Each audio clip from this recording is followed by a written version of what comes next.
Shalom saudaraku. Saudara, saya menerima pertanyaan dari seorang anak kecil yang bertanya sesuatu yang polos dan lucu, tapi juga logis, saudara ya, meskipun masih kecil. Dia tanyanya begini, Om, kenapa saya tidak bisa melihat Tuhan, sementara Tuhan bisa melihat saya? Ya, ini pertanyaan yang jawabannya memang tidak mudah, saudara ya, karena kita harus masuk dunia kanak-kanak. Tapi bagaimanapun juga jawabannya harus biblical, saudara ya, karena sumber kebenaran kita ada di dalam Alkitab. Nah, kita lihat apa yang tertulis di dalam Yohanes 20. Ini adalah peristiwa perjumpaan Tuhan Yesus yang sudah bangkit dengan Thomas yang tidak percaya. Thomas ini kasihan sekali, saudara, karena teman-teman semua sudah melihat Tuhan dan semuanya dengan antusias, dengan penuh sukacita menceritakan, kami telah melihat Tuhan, kami telah melihat Tuhan, begitu ya. Thomas tidak ada di situ dalam peristiwa tersebut. Sehingga Thomas ini menurut saya ya ada kecewa, ada pahit, ada sedih, campur aduk, saudara. Dan itu memunculkan akan sebuah pernyataan. Nah, pernyataannya seperti ini. Ayat 24. Tetapi Thomas seorang dari ke-12 murid itu yang disebut Didimus, tidak ada bersama-sama mereka ketika Yesus datang ke situ. Maka kata murid-murid yang lain itu kepadanya, kami telah melihat Tuhan. Ya, ini mereka senang sekali, mereka gembira, sukacita sekali. Tetapi Thomas berkata kepada mereka, sebelum aku melihat bekas paku pada tangannya dan sebelum aku mencucukkan jariku ke dalam bekas paku itu dan mencucukkan tanganku ke dalam lambungnya, ya Thomas tahu ya, Tuhan Yesus bukan aja dipaku tapi juga ditusuk dengan tombak. Sekali-kali aku tidak akan percaya. Ayat 26, 8 hari kemudian, jadi ada tenggang waktu 8 hari, saya nggak tahu itu Thomas itu seperti apa ya, batin Thomas itu seperti apa, kesedihan dan frustrasinya Thomas seperti apa. 8 hari kemudian murid-murid Yesus berada kembali dalam rumah itu dan Thomas bersama-sama dengan mereka. Sementara pintu-pintu terkunci, Yesus datang dan ia berdiri di tengah-tengah mereka dan berkata, damai sejahtera bagi kamu. Ayat 27, kemudian ia berkata kepada Thomas, taruhlah jarimu di sini dan lihatlah tanganku. Ulurkanlah tanganmu dan cucukkanlah ke dalam lambungku. Dan jangan engkau tidak percaya lagi, melainkan percayalah. Thomas menjawab dia, ya Tuhanku dan Allahku. Nah, saudara, peristiwa ini rupa-rupanya menghasilkan sebuah ayat pengakuan dari Thomas bahwa Yesus Kristus itu adalah ho kurios, mo ho theos, mo. Ya, jadi Yesus itu adalah kuriosku, kata Thomas, dan theosku, Tuhanku dan Allahku. Jadi ya memang ada hasil, saudaraku ya. Peristiwa ketidakpercayaan Thomas ini kalau kita renung-renungkan itu memunculkan ayat yang luar biasa yang membuktikan bahwa Yesus itu bukan sekedar Tuhan tapi juga Allah, ya kan? Ayat 29, ya Yesus tidak menolak penyembahan dari Thomas itu. Kata Yesus kepadanya, ini penting ayat 29. Karena engkau telah melihat aku, maka engkau percaya. Berbahagialah mereka yang tidak melihat namun percaya. Nah, ayat inilah yang saya sampaikan kepada anak yang bertanya itu. Tuhan Yesus ingin kita ini berbahagia. Yaitu bagaimana caranya? Jangan seperti Thomas. 8 hari Thomas stres. 8 hari Thomas sedih. 8 hari Thomas kepahitan. Hanya gara-gara kalau aku belum melihat, aku tidak akan percaya. Saudaraku, di sini Tuhan sampaikan, karena engkau telah melihat aku, maka engkau percaya, Thomas. Berbahagialah mereka yang tidak melihat, namun percaya. Nah, bagaimana dengan kita, saudara? Tuhan ingin kita ini berbahagia, dan orang yang berbahagia adalah orang yang percaya walau tidak melihat. Itu jawaban saya, saudaraku. Ya, tentunya anak kecil ini bisa terima atau tidak, saya juga nggak ngerti, saudara. Tapi saya berharap dan berdoa supaya ayat ini menjadi kekayaan di hati anak tersebut sampai nanti dia bertumbuh dewasa. Berbahagialah mereka yang tidak melihat namun percaya. Saudaraku, bicara tentang iman, penulis Ibrani mengatakan demikian di dalam saksi-saksi iman, yaitu Ibrani pasal 11. Ibrani pasal 11 ini adalah the hall of faith, di mana di situ didaftar akan saksi-saksi iman sepanjang sejarah umat manusia. Ayat 1 bunyinya demikian. Ini definisi iman menurut kekristenan, saudaraku. Iman adalah dasar dari segala sesuatu yang kita harapkan. Jadi kalau saudara mengharapkan sesuatu, ya dasarnya adalah iman. Saudara mengharapkan surga, dasarnya iman. Jadi iman itu dasar dari segala sesuatu yang kita harapkan. Manusia nanti akan mati. Setelah mati ada kehidupan setelah kematian. Mau kemana kita? Iman, saudara. Iman timbul dari pendengaran akan firman. Jadi saudara harus bergaul dengan firman. Mendengarkan akan suara gembala ini termasuk bagian dari membangkitkan iman. Karena iman adalah dasar dari segala sesuatu yang kita harapkan. Dan, nah ini kelanjutannya apa? Bukti dari segala sesuatu yang tidak kita lihat. Jadi iman itu berurusan dengan segala sesuatu yang tidak kelihatan, saudara. Kalau kita selalu berprinsip seperti Thomas sebelum dia ketemu dengan Tuhan itu, sebelum dia melihat Tuhan, itu kalau prinsipnya seperti itu, kalau aku belum melihat, aku tidak percaya. Aku tidak percaya. Ya, repot, saudaraku.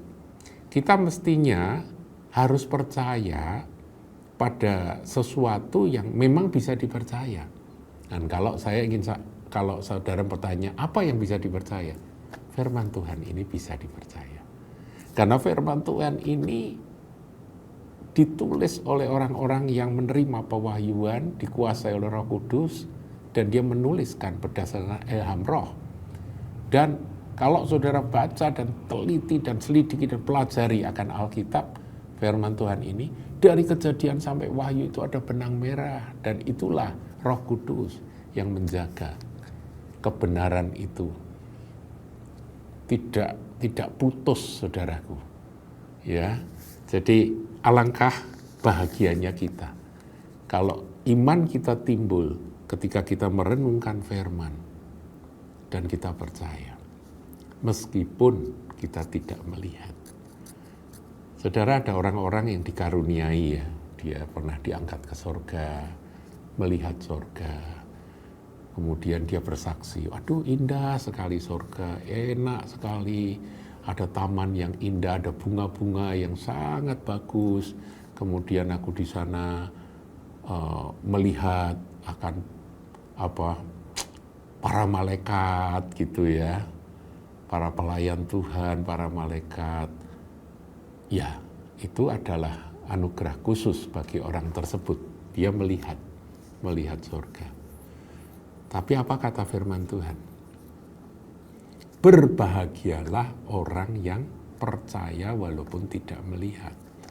Saudara, tidak semua orang punya karunia seperti itu. Jadi saudara nggak perlu risau, karena Tuhan berkata, Jangan sampai kita ini percaya karena sudah melihat.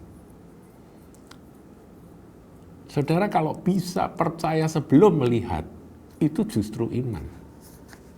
Ya, bukti dari segala sesuatu yang tidak kita lihat. Jadi buktinya sudah di tangan kita, sudah jadi milik kita, meskipun belum kita lihat. Apa? Iman. Iman yang berdasarkan firman Tuhan. Iman timbul dari pendengaran akan firman Kristus. Ayat 3, karena iman kita mengerti bahwa alam semesta telah dijadikan oleh firman Allah.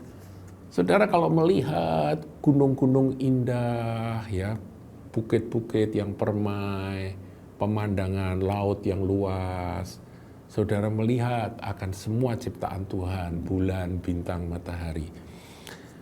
Semua itu dijadikan oleh apa? Firman Allah. Apakah saudara menerima? Iya, kita percaya. Nah, percaya. Kita percaya walau kita tidak melihat bagaimana proses Tuhan menciptakan. Dulu ketika Tuhan menciptakan akan langit bumi. Tetapi kita percaya karena itu disampaikan di dalam firman Tuhan. Sehingga apa yang kita lihat telah terjadi dari apa yang tidak dapat kita lihat. Nah, di sini lebih dalam lagi. Bahwa apa yang kita lihat ini sebetulnya berasal dari dunia yang tidak kelihatan. Dan imanlah yang membuat kita memahami dan mengerti akan hal itu. Itu yang disampaikan di dalam Ibrani 11 ayat 3. Setelah itu didaftar akan bagaimana orang-orang percaya, tokoh-tokoh di dalam Alkitab, Perjanjian Lama dan sebagainya itu, mereka mempercayai akan Tuhan.